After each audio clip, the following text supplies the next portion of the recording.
जी guys,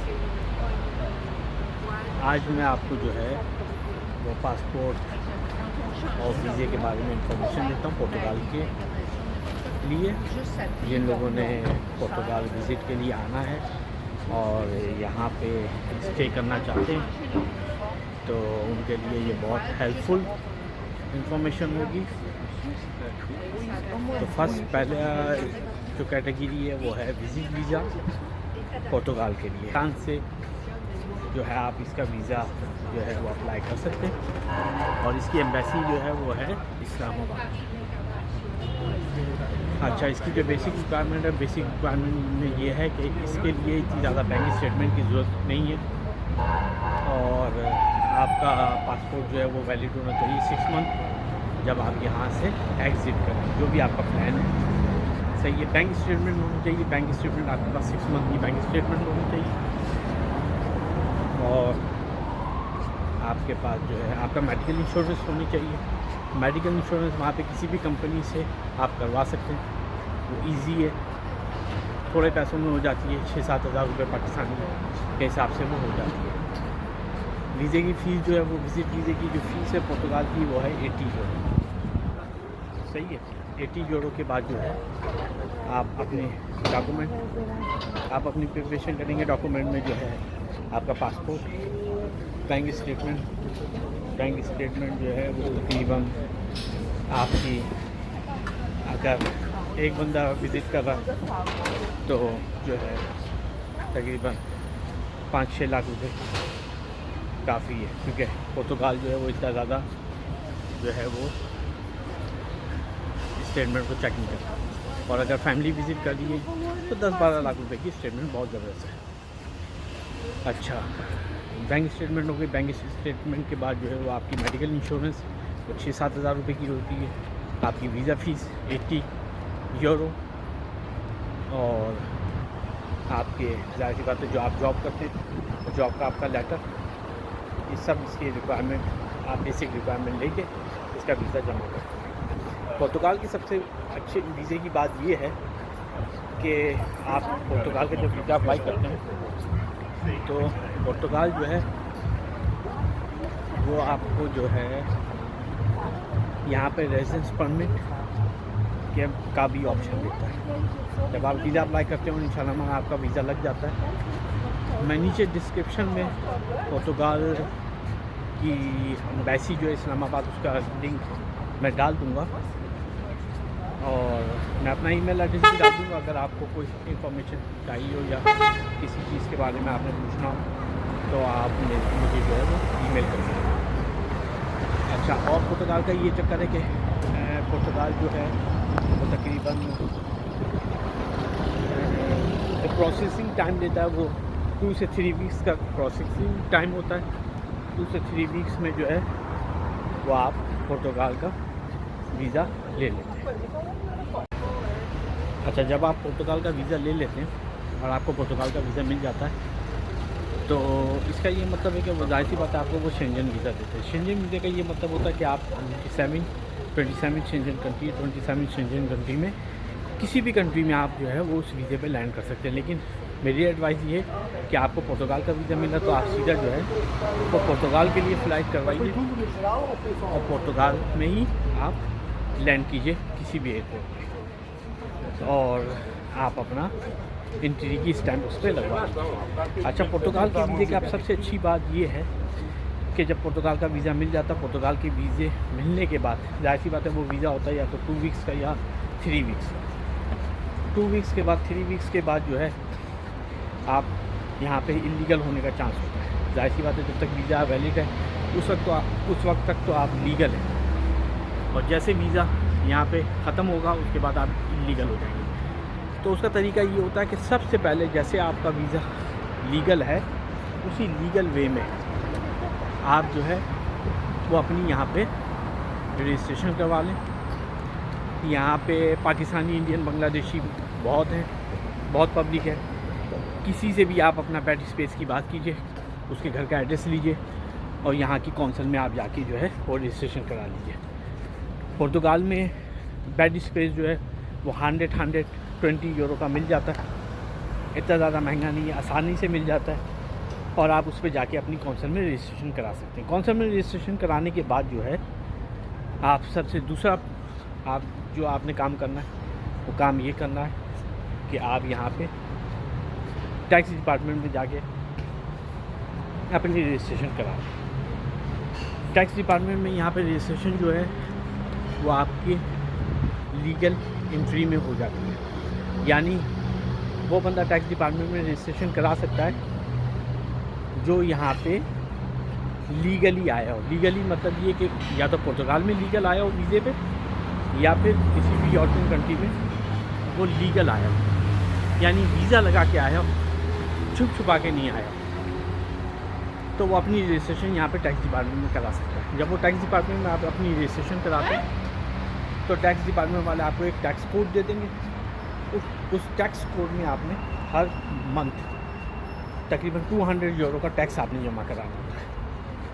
लेकिन उसका ये फ़ायदा होता है कि जब आपका 6 मंथ का टैक्स जमा हो जाता है टैक्स डिपार्टमेंट के पास, आप वहाँ से एक पेपर निकलवा के पुर्तगाल का जो रेजिडेंसी कार्ड है, रेजिडेंस के लिए जो है वो आप अप्लाई कर लेते हैं। जबकि आपका वीज़ा ख़त्म हो गया 2 हफ्ते पहले, 2 हफ्ते 3 हफ्ते के बाद जब आप यहाँ पे आए थे आपका वीज़ा ख़त्म हो गया, लेकिन आप उनके लीगल सिस्टम में चढ़ गए और आप उनको कंटिन्यू टैक्स दे रहे हैं, तो आप अपना जो है यहाँ पे रेजिडेंसी परमिट जो है वो अप्लाई कर सकते हैं। रेजिडेंसी परमिट जब आप अप्लाई करेंगे तो वो 3 से 4 महीने तकरीबन लगाते हैं, बाज़ दफ़ा 5 to 6 मंथ भी चला जाता है केस।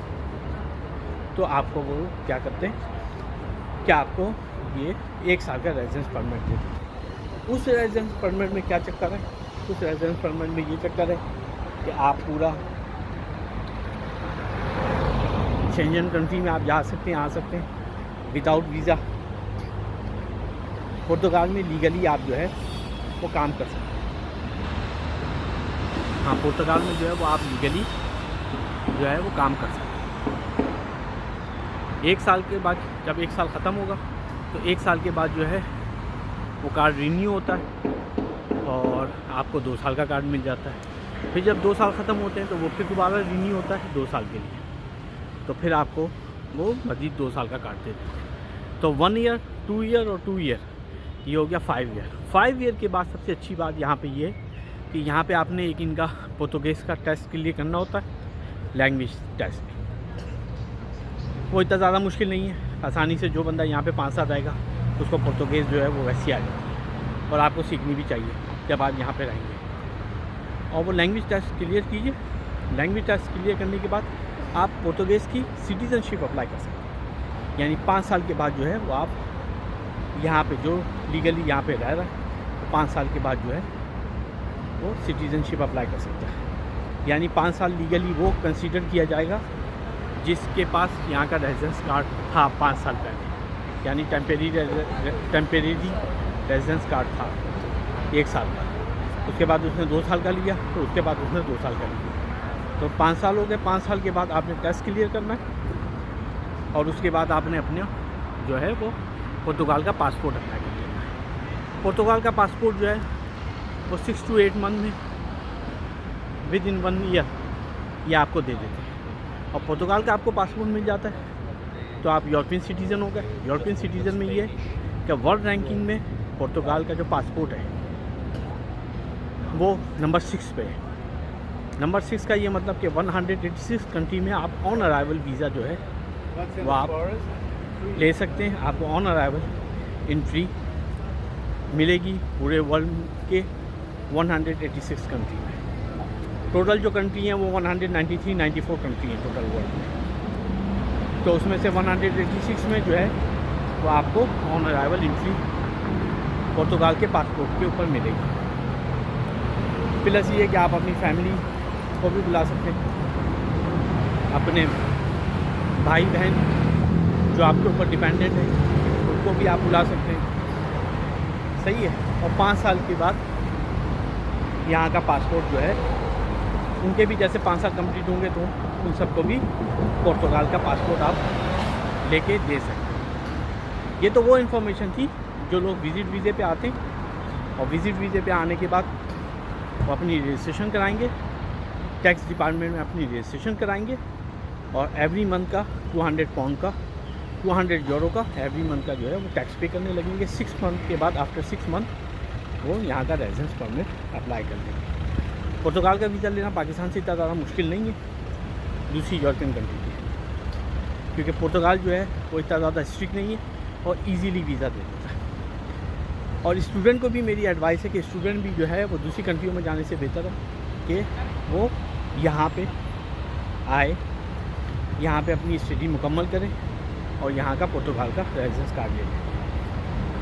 दूसरे किसी भी यूरोपियन कंट्री में वो रेजिडेंस कार्ड आपको नहीं देते इतने कम टाइम में, जितने कम टाइम में पुर्तगाल आपको रेजिडेंस कार्ड दे देता है, जबकि आप इलीगल हो चुके हो। दूसरी कंट्री जो है वो इतनी ज़्यादा इतने कम टाइम में वो आपको रेजिडेंस कार्ड प्रोवाइड नहीं करता। और पुर्तगाल रेजिडेंस कार्ड भी प्रोवाइड करता है और 5 साल के बाद जो है वो आप पुर्तगाल की सिटीज़नशिप भी अप्लाई कर सकते हैं। किसी भी और यूरोपियन कंट्री में जो है वो सिटीज़नशिप भी इतनी जल्दी अप्लाई नहीं होती। कम से कम किसी और यूरोपियन कंट्री में जो सिटीज़नशिप का टाइम है वो है 10 साल, एक्सेप्ट इटली के, पोलैंड के, ये भी 5-5 साल में। ये तो हो गई पहली इन्फॉर्मेशन वीज़े की। अच्छा, दूसरी इन्फॉर्मेशन जो है पुर्तगाल में, तो दूसरी इन्फॉर्मेशन पुर्तगाल के वीज़े की ये है कि एक यहाँ का इनका वीज़ा है D7 वीज़ा।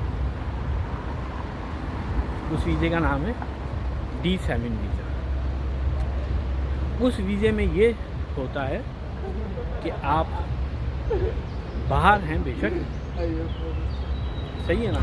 ये उन लोगों के लिए बेसिकली है जो रिटायर्ड हो गए या जिनकी एक्स्ट्रा इनकम आ रही है, कहीं उन्होंने अपने बिज़नेस में पैसा लगाया हुआ या कहीं ऐसी जगह पे पैसा लगाया हुआ जहाँ पे उनकी मंथली एक रेगुलर इनकम आ रही है। ये इन लोगों के लिए D7 वीज़ा इन्होंने निकाला पुर्तगाल वालों। उस वीज़े में ये कि 750 पाउंड आपने यहाँ की गवर्नमेंट को शो करना है कि आपकी अर्निंग जो है वो पर month regular 750 euro equal to Pakistani rupees आपके अकाउंट में आती है। उसके लिए आपने ये करना है कि आपने 1 साल का जो है डिपॉज़िट वो आपने पुर्तगाल के बैंक अकाउंट में करना होता है। पुर्तगाल का आप ऑनलाइन बैंक अकाउंट खुलवाएंगे और 750 के हिसाब से आप पर मंथ के हिसाब से 12 मंथ के जो पैसे हैं वो यहाँ पे ट्रांसफ़र कर देंगे। तो तकरीबन ये बनेगा 9,500 तकरीबन अराउंड अबाउट। तो ये 9,500 आप यहाँ पे जो है वो क्या करेंगे, ट्रांसफ़र कर देंगे इनके बैंक अकाउंट। बैंक अकाउंट में ट्रांसफ़र करने पे ये होगा कि भाई जो है आपने इनको श्योरिटी दे दी कि 1 साल तक जो है 1 साल की जो अर्निंग है वो मैंने एडवांस में यहाँ पे जमा कर दी, सही है। उसके बाद आप क्या करेंगे, उसके बाद आप ये करेंगे कि आप यहाँ पे एक रेंट पे फ्लैट लीजिए, वो भी ऑनलाइन आप फ्लैट ले लेंगे रेंट पे, और ये D7 वीज़ा आप अप्लाई कर दीजिए। लेकिन ये इंडिविजुअल के लिए, इंडिविजुअल का ये मतलब कि ये आप खाली हैं। अगर आपके साथ वाइफ है तो फिर 750 में 350 और ऐड कीजिए, यानी जो आपका 100% था अब वाइफ के लिए वो 50% आपने उसमें ऐड करना पड़ेगा, यानी 350 और ऐड कीजिए। तो तकरीबन अब आपको जो है वो 1100 यूरो की जो है वो मंथली इनकम चाहिए। अगर उसमें बच्चे भी बीच में डाल देंगे तो फिर 30% और, मतलब ये कि 250 उसमें और ऐड कीजिए। अगर वाइफ के साथ आप अप्लाई करेंगे तो कम से कम जो है उसकी स्टेटमेंट जो पर मंथ होनी चाहिए 750 प्लस 350, 800, 910, 1100, अराउंड अबाउट 1100 यूरो आपकी इनकम होनी चाहिए पर मंथ वाइफ के साथ, अगर आप D7 वीज़ा अप्लाई करेंगे। और आप उसमें बच्चा भी डालते हैं, एक आपके चाइल्ड है तो 200-250 पाउंड आप उसमें और ऐड करेंगे। जितने बच्चे होंगे वो 30% के हिसाब से आप उसमें अपना ऐड करते रहिए और D7 वीज़ा आप अप्लाई कर दीजिए। जब D7 वीज़ा आप अप्लाई करेंगे, D7 वीज़े में आपको डायरेक्ट वो रेजिडेंस कार्ड देंगे। मतलब ये कि जब आप यहाँ पे आएंगे तो आपको वो डायरेक्ट रेजिडेंस कार्ड देंगे, आप डायरेक्ट लीगल होंगे, डायरेक्ट आपके पास काम की परमिशन होगी, डायरेक्ट आपके पास एक्सेस होगा पूरे EU कंट्रीज़ में जाने के लिए। आपको कोई वीज़े की ज़रूरत नहीं, किसी चीज़ की जो है फ्री वीज़ा आपको लेने की ज़रूरत नहीं। आपको जो वीज़ा मिलेगा वो on arrival visa 27 Schengen country. अच्छा, तीसरी कैटेगरी जो है वो है बिज़नेस वीज़े की, जिसे गोल्डन वीज़ा भी कहते हैं। इन्होंने इंट्रोड्यूस करवाया गोल्डन वीज़ा। उस गोल्डन वीज़े में क्या होता है? उस गोल्डन वीज़े में ये होता है कि आपने इनकी रियल इस्टेट में 5 लाख यूरो की इन्वेस्टमेंट है। इनके पास पैसे हैं, वो ये ऑफ़र अवेल कर सकते हैं। 5 लाख यूरो की आपने इन्वेस्टमेंट करनी है, या दूसरा ऑप्शन ये है कि आपने यहाँ पे ऐसी कंपनी बनानी है, कोई भी ऐसी कंपनी बनानी है जिस कंपनी से आप 10 लोगों की जॉब जो है वो क्रिएट कर सकें। यानी 10 लोगों को यहाँ पे जो है वो आप जॉब प्रोवाइड कर सकें। यानी उनकी सैलरी, 10 लोगों की सैलरी ऐसा आप बिज़नेस यहाँ पे शुरू करें, या ऐसा उनको बिज़नेस प्लान दीजिए जिसमें आप अपने के मैं 10 लोगों को जो है यहाँ पे जॉब पे रखूँगा और 10 लोगों की जो है वो सैलरी मैं उनको प्रोवाइड करूँ। या फिर 5 लाख यूरो आप इनके रियल इस्टेट में या किसी भी ऐसी जगह पे इन्वेस्ट कीजिए और वो 5 साल के लिए होगा।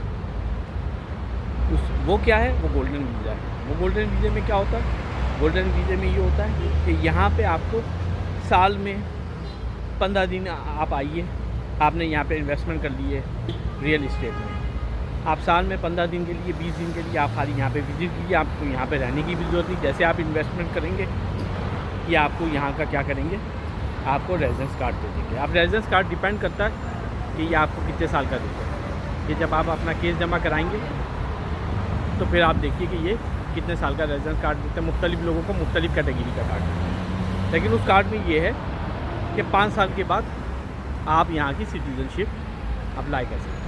आपको सिटीज़नशिप आप देते हैं, वो 5 साल के लिए जो आपके जो पैसे आपने जमा कराएँ वो बॉन्ड होंगे। वो पैसे जो हैं वो 5 साल के लिए बॉन्ड करेंगे। 5 साल के बाद जब आपको 5 साल कंप्लीट हो जाएगा, आप अपनी सिटीजनशिप अप्लाई कर लेंगे। अब आपको एक्सेस है, आप अपने पैसे जो हैं वो विड्रॉ कर सकते हैं। आप अपनी जो रियल इस्टेट है, जो फ्लैट, जो मकान, जो चीज़ है वो आप उसको सेल आउट कर सकते हैं। इसका ये है कि 5 साल तक ये आपके पैसे रखेंगे और 5 साल में आपको ये पुर्तगाल की सिटीजनशिप दे देंगे। आप अपने पैसे विड्रॉ कीजिए, फिर आपने जो कुछ करना है वो कीजिए। आपके पास जो है वो पुर्तगाल का पासपोर्ट आ गया। और जब एक दफ़ा सिटीजनशिप मिल जाती है तो वो फिर लाइफ टाइम हो गई। यानी 10 ईयर का देते हैं पासपोर्ट। यूरोपियन पासपोर्ट जो इशू होता है वो 10 ईयर का होता है। आफ्टर 10 ईयर जो है वो हर 10 ईयर्स के लिए रिन्यू होता है। और जब आपको सिटीजनशिप मिल जाती है तो सिटीजनशिप में आपकी जो रेजिडेंस की रिक्वायरमेंट होती है वो ख़त्म हो जाती है। मतलब ये कि जब आपको किसी भी यूरोपियन कंट्री का पासपोर्ट मिल गया तो आप बेशक पाकिस्तान में 10 साल रहें, पाकिस्तान से रिन्यू करा लें, उसको पुर्तगाल की एम्बेसी से रिन्यू करा लीजिए, या किसी और कंट्री में भी आप रहते हैं तो वहाँ की कंट्री में जो है वो पुर्तगाल की एम्बेसी है, वहाँ पे जाके आप पासपोर्ट रिन्यू करेंगे, आपको वो दूसरा पासपोर्ट जो है वो रिन्यू करके 10 साल का दे देंगे। उसके लिए आपको रिक्वायर्ड नहीं है कि आप जाके पुर्तगाल में रहें या पुर्तगाल में काम करें या पुर्तगाल में टैक्स दें। टैक्स भी फ्री हो जाता है और रेजिडेंस भी फ्री हो जाता है। किसी भी यूरोपियन कंट्री में आप जाके पुर्तगाल के पासपोर्ट पे काम कर सकते हैं, बिजनेस कर सकते हैं, जॉब कर सकते हैं।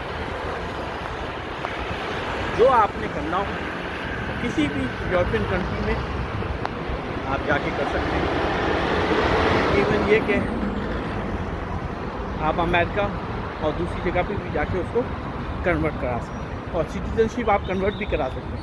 किसी और यूरोपियन कंट्री में भी आप जाके सिटीज़नशिप कन्वर्ट करा सकते हैं। जैसे आप जाते हैं जर्मनी जाते हैं, जर्मनी जाके आप कन्वर्ट करा लीजिए, फ्रांस जाते हैं, फ्रांस जाके आप कन्वर्ट करा लीजिए, तो कोई प्रॉब्लम नहीं। तो ये थी 3 कैटेगरी। पुर्तगाल के वीज़े के लिहाज से बहुत अच्छी अपॉर्चुनिटी है, और बहुत अच्छा जो है यहाँ की ऑफ़र है पुर्तगाल के लिए। स्टार्टिंग में थोड़ी सी प्रॉब्लम है प्रॉब्लम, लेकिन ये प्रॉब्लम अगर आप फेस कर लेंगे तो बाकी जो है वो आपकी लाइफ जो है वो इजी हो जाएगी, और आपके पास पूरे तकरीबन जो है 186 कंट्री का जो है वो एक्सेस आपके पास है। आई होप कि ये इन्फॉर्मेशन और ये वीडियो आपके लिए बहुत कारआमद होगी। किसी चीज़ की भी इंफॉर्मेशन मज़ीद रिक्वायर्ड हो तो इस वीडियो के नीचे जो है वो मेरा ईमेल एड्रेस है, इस ईमेल एड्रेस पर मुझे कांटेक्ट कीजिए, तो और मज़ीद इंफॉर्मेशन मैं आपको इंडिविजुअली प्रोवाइड करूँगा। ओके।